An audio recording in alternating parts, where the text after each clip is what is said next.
We want to welcome you to the Asbury Church Multiplication Conversations podcast.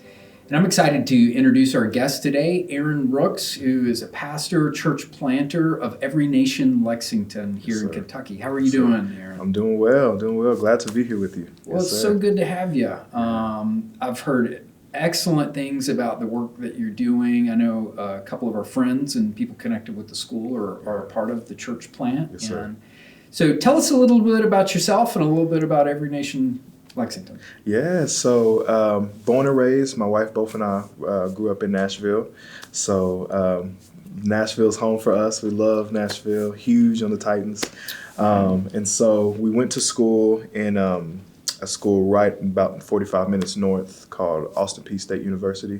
Yeah. So when I tell everybody it's the most prestigious school in Tennessee, and not that, Vanderbilt's there, so that's not. But I would say, so I grew up so many different, denominations. So my dad was a Methodist pastor and had different churches.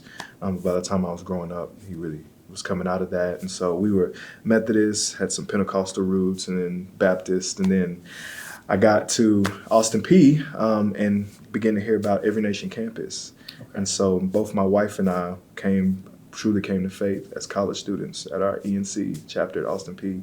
And so, which led us into the call to full-time ministry, youth ministry, and then ended up, Lord speaking, here in Lexington. And so, yeah, and so our church we just celebrated 1 year. So we're in our second year. And we did an internship before planting here in Lexington at our sending church, Every Nation Cincinnati. And so we Brian up there. Yes, yeah. That's my pastor, Dr. Brian Taylor. I love. Yeah. And so that was so special because I had always watched him from afar as a college student. He would speak at conferences and then some other stuff that I was at, but really just getting to sit up under him was phenomenal. And I told him this a month ago. I said, I only was with you for 11 months before we planted. Yeah. And just to watch how he led during COVID. So we moved right when everything was shutting down. And so to watch his leadership during COVID, there was racial and ethnic issues going on in our country. And so watching him move through all that was phenomenal and helpful. Yeah. But just to grow a relationship with him and just to pray for one another, asking questions, talking about church planting, it was so phenomenal. So that's so good. So yeah. So many things there I could unpack. I'm from Tennessee. Yeah. So, yeah. Knoxville. Yes, come on. Go Vols. I'm not mad. I got some. No. I got some Vols fans in my family. So when the UT-UK rivalry comes up, it's so many of us have been through different traditions. You mentioned Methodist, Pentecostal, and Every Nation's actually kind of a great fit, of where all that comes together. Yeah. And something you touched on, I'm glad you shared that. Brian is a great leader. I think we've done a podcast with Brian. He's a good friend and love his leadership. I think one of the things that is not highlighted as much in the church planting world is the importance of mentoring and coaching. And talk to us a minute about that, because that obviously, you said, I was only there 11 months, but it greatly impacted my ministry and my life. Talk a little bit more about that, of how that mentorship helped form you for the work you're doing now. Yeah, so I think one of the things I would say is, because Lexington was something that was on my heart for a while, just via doing a mission trip to help with some campus stuff when I was a college student. And I always kind of joked around, if there was somewhere I want to do ministry, not thinking church planting, not even a concept of church planting as an 18-year-old college student. And then it just came up. My Every Nation pastor in Tennessee, where I went to school, there was some transitions happening when it comes to me. What would that look like? Would I go for Every Nation? Would I come on staff with them? And somebody asked him a third option. Our church planting coordinator said, what do you think about him going to do a church plant in Cincinnati, going to do an internship with Pastor Brian Taylor in Cincinnati? Because Cincy was, they were overseeing the work, the campus ministry here in Lexington, but still believing for a planter to come. And so we prayed. All four of us got on the phone. My Pastor Brian, and our church plant coordinator, we all got on the phone, and we was like, this could really be something. And so there was some fundraising we had to do. So we had that conversation in 2019, fundraised, and then COVID hits in 2020. Yeah. And so it's like, no, we still feel like God is going to do this. So a year from that conversation, we moved, sold our home in Clarksville, Tennessee, moved back to Nashville so we could find somewhere to live in Cincinnati. And it was so powerful because Pastor Brian and I and his wife Siobhan, call her First Lady, we would have conversations through that time, just connecting, getting to know one another. But it was one of those things like, it's funny because Pastor Brian and I always talk about this, like the relationship got established. Yeah. It wasn't that I was just going there to learn, but there was a sense of mutual submission and relationship. Like he was my pastor and I was going to submit to that. I've always tried to be submissive to anybody who was pastorally over me. But there was a thing where he realized too that God was doing something for me, the calling in Lexington. And so I think the biggest thing that the only way I feel like these internships can work for church planting is there has to be a sense of mutual love, submission, and care for each other, like the established senior pastor and the planter. Because our relationship is still it's still very vibrant. Every Saturday we get on the phone and he preaches his message to me, and then I'll go back to him and I'll say, "Can you give me? You got questions?" And so just the reality of getting together and growing. Like he would take me on trips. When he came down here, he took me when he spoke down here. And so he took care of things for us as far as like getting me to go to different conferences that he had to go to. And so he really spent time with me. But at the same time, like he gave me the space to grow in who God was calling me to be and what God was calling me to do there. And so he knew that we were on, borrowed time. And we thought, I think all of us thought, oh, we're going to be here for 2 to 3 years. And then as soon as, 2021 comes around, it's like, actually, I think it's time for y'all to go now and not wait anymore. And so it's like, okay. And so it was constant conversations of being in communication. And so I would say that was so vital about him and I's time was there's just a love we have for each other that is phenomenal. So I love that. Yeah. I love that. I'm reminded of, Paul and Timothy. Mm-hmm. You see these relationships in the Bible, and I've written about this. I talk about it. Everyone needs a Paul, and everyone needs a Timothy. And so I bet you're beginning to mentor somebody or grooming people around you to disciple and coach and mentor as well. As a result of that. Yeah. I mean, since I was a college student, that's kind of been the model. Like, there's always been somebody that has taken me up under their wing. Yes. And there's always somebody, whether it was a high school student since we did youth ministry, or somebody that served in our youth department that I saw like, okay, let's bring them into our house a little bit more invested in. It's kind of always been that translation since I was a college student. The guy who led me to the Lord, who's now a church planter in Memphis, I was only with him for 11 months before he went on, So it's like these little moments where like the greatest impact were these moments where I was with these people for a short amount of time and then it impacted me. And so I just remodeled what they did in my life. So I love that. Yeah. Every time you see Brian, he brings people with him. I know. And that was one of the things as we, as a church planting program began to grow here, we thought, how could we partner with churches?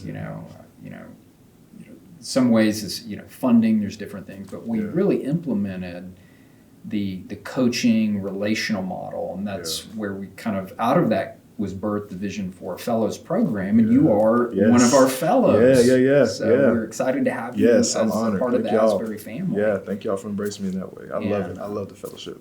And it's a part of, it's relationships, isn't it? Yeah. I mean, really, that's the kingdom. It's all about relationships. Yeah. And maybe talk to us a little bit about that, some of your experience and maybe some of the interactions that you've had through being a fellow. Yeah, so I think for me, one, I would say like Mark is such a great coach. Like he is phenomenal. And he touches on things that I think are so real because a lot of the stuff we've talked about has been, how do I deal with the internal? Because so much is external, like evangelism. We talk about evangelism and discipleship, but he's really taken us on a path. So I read the book, Healthy Rhythms. Healthy Rhythms. So I read y'all's book. Together. I just actually finished that a few weeks ago. Okay. And so I read y'all's book that y'all wrote together. So we talked through that and did some positivity IQ tests and things like that to talk about the saboteur and the sage. And so It's been phenomenal just to get to hear I'm not alone. Like Yes. sometimes I can come into church planning and assume that I'm the only one having these problems. I'm the only one having to think about finance in this way. But when you get on that call, it's like I'll say something and another person will be like, man, I want to hear an answer to your question on that too, Mark, because I'm facing the same thing. And I'm like, man, that's so encouraging. Yeah. But just to hear what's going on around the world, like in our here, just in our context, is phenomenal. So those, I mean, it's only an hour, but we get so much packed in within an hour, and so it's been just a world. It's been a new world for me that I don't know if if I wouldn't have been able to sit down with Mark and do the fellowship, that I would be able to kind of explore a little bit more, as opposed to if I would have just picked up a book on my own and things like that. So it's really given me the opportunity to ask questions and go a lot deeper than I would have on my own. So wonderful. Yeah. Well, that's really the heart behind it. Yeah. And I've been so blessed as a coach working with that group of 5 every year. And it's mutual, like you said, you get different perspectives, you hear from people in different contexts, and then you're able to pray for each other. And then leaning into that soul care stuff. It's not just about, numbers and external metrics and, bodies, buildings, budgets, but it's about how are you as a leader and how's your family, how are you doing? And those are important things. And, that leads me to the next thing. You are, you're a young planner, you got a young family, growing family, and, we all know that with just ministry in general can be tough. There are challenges, regardless of whether you're senior pastor, youth pastor, but planting a new church, that can be challenging in and of itself. Yes, sir. I'd love to hear a little bit about your family, and then how are you and your wife kind of doing this together, doing ministry together, and what does that look like? Yeah, so we have 4 kids. So my wife Jasmine and I going on, this year makes 9 years we've been married, and so we got married going into our senior year of college, and so we had our first child the 2 months after we graduated. And so, and so almost every year we've had, one of our 4. And so we had our last one coming into November of 2020. And so, so we got 4 little ones. We have 2 girls, 2 boys, 7 to 2 years old. Okay. And so it has been an adventure for sure. Adventure. There is no dull moment. There is early mornings and sometimes late nights. And so, so my wife, she does ministry alongside me, but primarily her heart is homeschooling. So she homeschools our oldest 2 girls. And so they just actually started back this week. And so we've looked into trying to find like different homeschool communities, because homeschooling is one of those things where you're always figuring out, do we put them back in public school? Do we find a private school? But it's like you keep praying like, okay, no, God, we're going to stick with it. So, but I would say as it relates to how it works for us, I have honestly, that's a question where it's like, we've always had to talk about every semester, calendar, things like that. Like I'm very free-spirited. And so it's like, I just think, I can just show up or anything like that. And it's going to be all right. And I can just get that meeting today. But my wife is very strategic. And so what's helped me is leaning on her, which I've not always done the best at, but leaning on her for questions like, can you help me with my schedule? Here's the hours. So what we do is try to say, here's the amount of hours that I think from this time to this time be good for you to work. Because for her, she notices when I'm gone too much what it does to the family. And so she's kind of like say, okay, here's when your work looks like this is when it's good. But when you're gone this much right now, this is when things start to get chaotic at home. And obviously for us, one thing we always talked about is we don't want our kids to get lost in this. And so it's not one of those things where I can be gone 3 or 4 nights in a week. Maybe I'm going one night for one of our life groups, or I usually text and say, hey, I might be home 30 minutes late, but our goal is to always say, okay, within the time frame, here's the time I can be in and out. And it's said I need to get out of the house earlier so I can be home earlier. And then it's caused us to start doing a lot of ministry in our home too. And so we've done this thing called, we started this thing called, well, it's not a thing we started, but our family does Taco Tuesdays. And so it just started with our family and, my wife's best friend who moved to be with us in the church. Okay. And students started coming. And so we were talking about this week, what would it look like for us to start inviting students that we've been meeting, for college students, and then people in our neighborhood that we really want to spend more time with. But, it's cold outside, so you can't really go to the park like you used to. And so we're looking at how can that be a focal ministry moment where we bringing people to us and not always having to, go out and then come home late. So 2 words I'm hearing is, one, boundaries. Yes. Setting boundaries in the home. Yeah. Because you can work yourself to death in a new church plant, and Yes, sir. you can, as the lead, the planting leader, everybody's going to want you to do something. Yes. You have to set those boundaries, especially with four little ones. Yeah. Yes, sir. Yes. Yeah. The second thing is, one of the things I use the language of just recovering the dinner table as a place of hospitality. Yeah.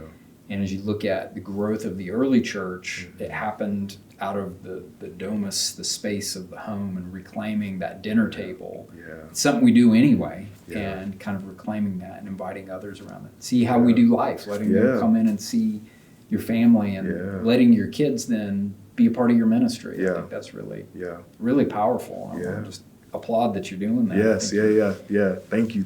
It's something we did in the beginning with our, before we launched, we were having our pre-launch meetings and things like that, but it's definitely hard to translate at times once you get into that launch phase. And so we've tried to do things, we do potlucks after church and things like that, but I think for us, it's like, okay, if we only have so much time, then the time that I'm home, why don't we bring everybody else into our world? So it's like, I may be having my wife and I may be having a conversation, and then it's like, oh, can we pause? We got to go put our kids to bed. Stay right here. We'll finish when we get back. And so those are the moments where it's just like, there's young, and it's like a lot of people. My wife is more like, look, I can do discipleship over some towels being folded or while I'm sitting here folding clothes. And so, yeah. So. Well, again, if you're inviting other families, in today's world, 50+% of marriages end in divorce. Many of the people who will be attending our churches will come themselves out of broken homes. And many new believers have never seen what a healthy family structure looks like, especially in today's complex world. Yes, absolutely. Gender identity issue, all this stuff. And so to be able to invite people in to see what a healthy marriage looks like, what it looks like to be a father and a husband, and people need to see that. And so I just want to encourage and applaud what you're doing there. I think that is the most important ministry. According to what Paul says, an elder's number one is the shepherd in their home. And so keeping the main thing, I think is kind of where that's at. Yes, sir.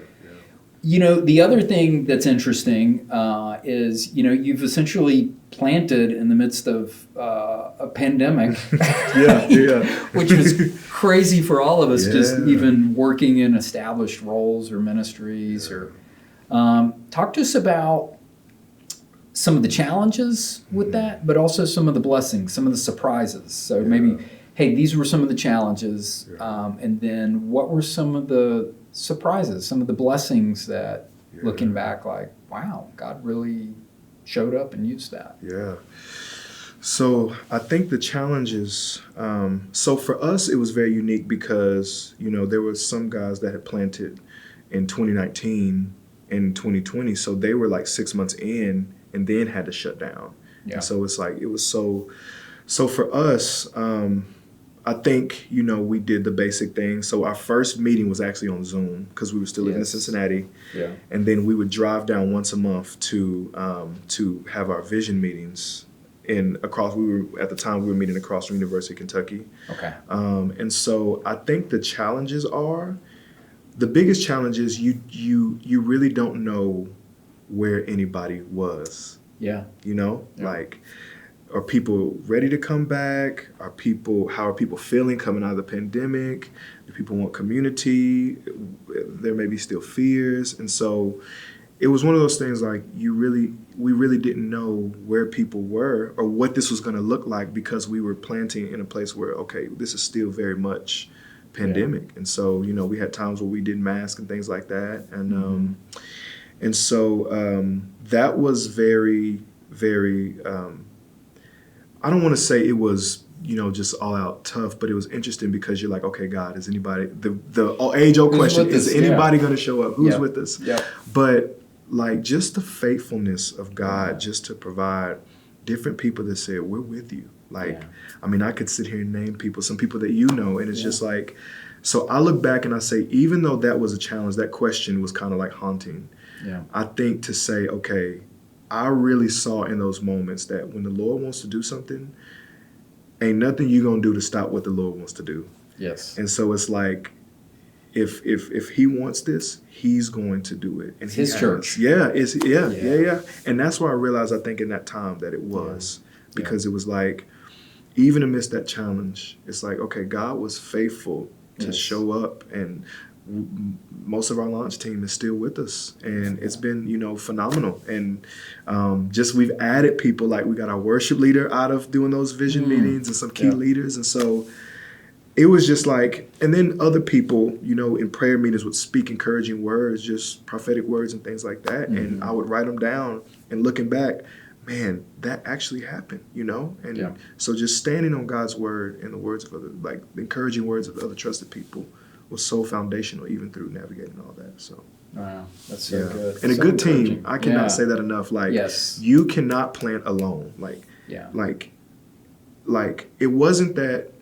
Yes, my wife and I are the planters and things like that, but you have to plant with people. Yeah. Like, you have to plant with a good team. You got to encourage each other together. And so I didn't want to forget that. Like, we would not have done this if we wouldn't have had the people we had that came with us. And so I can't say that enough. So that's huge. Planning with a team is absolutely essential. Yes, sir. And I love it. So encourage. I mean, all the stuff it's neat, because planners in every context struggles with these same issues. And as you were just kind of sharing, this kind of brought back the memories. When Kay and I went out to plan our last church, and we did a parachute plan. It wasn't in a pandemic, but we had a couple people that were faithful, that the Lord used to just dig in there with us, and the process really reminds you.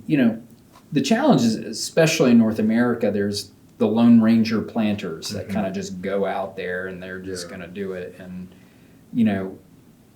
we need to remind planners that we need relationships. Yeah. And we also need to remind leaders that this is God's church. It's not our church. Absolutely. At the end of the day, it's not all on our back. And we have to take little steps in faith and just keep walking one step at a time. And it's beautiful to see how the Lord meets us as we take those steps. Absolutely. Walk on water. Launch out into the deep and cast the nets, and see how the Lord shows up. And God's been faithful to you. Yes, sir. You've been faithful to follow and be obedient. Yes. That's so exciting. Yes, sir. What other wisdom would you drop? Is there what have you learned in this process? If you said, maybe there are those that are listening that are early in the process, or maybe there's some people listening that are praying about or getting ready to plant. What's a nugget or two you would kind of drop before we close out? Yeah.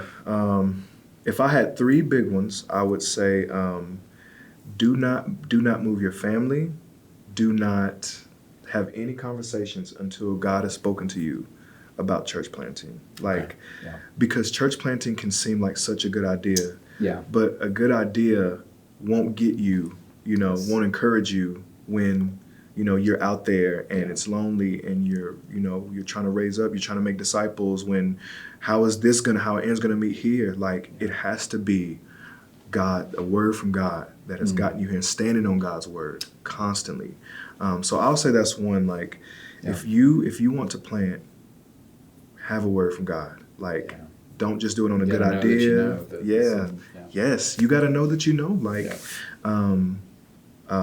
know that you know, and then other side, have it affirmed by other people. So we went through an assessment center with every nation. Yes. And so it's one of those things, like, okay, I might feel but I think other people need to speak into this as well. Yep. And so we had assessors, and they assessed every little detail, every question you think was just a regular question. It came back up at the end, and it's like, your life gets assessed. How's your marriage? How are your kids? Like, finances, all that stuff. And so, so that would be one. I think the second one is, if you're married planting, I think and this is something I actually was listening to a church planting thing yesterday, and the guy said something I thought was so powerful. He said, planters realize that your wife feels it too when you move and plant. Yeah. And that's something I think in the beginning that, I'm so in faith. I'm so encouraged. I'm so excited. Yeah, I'm like, let's do it. Yeah. And they on board too? But I realized some of the most encouraging moments came from just her and I having a conversation, just asking each other how we were doing. And so I would say, and I'm not the best or guru at this, and I'm still learning, but always making sure that every step of the way you're moving slow enough to say, how is my family and my marriage doing?